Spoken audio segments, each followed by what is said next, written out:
နောက်တစ်ခုကဘာလို့ဆိုလို့ရှိရင်တယောက်နဲ့တယောက်မတက်အောင်ဂုံးမတိုက်နဲ့အဲ့တယောက်နဲ့တယောက်မတက်အောင်ဂုံးတိုက်ပြီးဆိုလို့ရှိရင်အဲ့ဒီပုဂ္ဂိုလ်ဟာ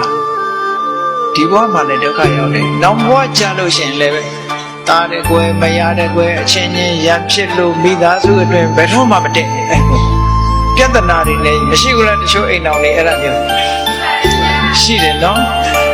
သူများတွေမတက်အောင်လုပ်ခဲ့တဲ့အတွက်ကြောင့်သူ့တဲ့တဲ့လူလည်းတယောက်မှမရှိဘူးအမြဲတမ်းကွဲပြဲနေတာပဲဟော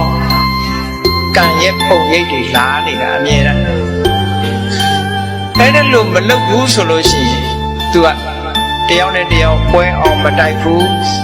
ကွဲနေတဲ့ပုဂ္ဂိုလ်တောင်မှစိတ်ဆက်စကားပြောပေးတယ်ညီညွတ်အောင်လုပ်ပေးတယ်ညီညွတ်တဲ့ပုဂ္ဂိုလ်တွေပိုးညီညွတ်အောင်လုပ်တယ်တယောက်နဲ့တယောက်မတည့်တဲ့အပြောမျိုးဆိုရှောင်းနေတဲ့အောင်လုပ်ပေးတယ်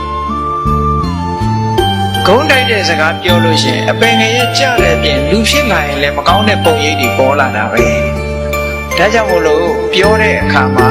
သူများတွေမတည့်အောင်ပြောတဲ့အပြောမျိုးကိုရှောင်းပါ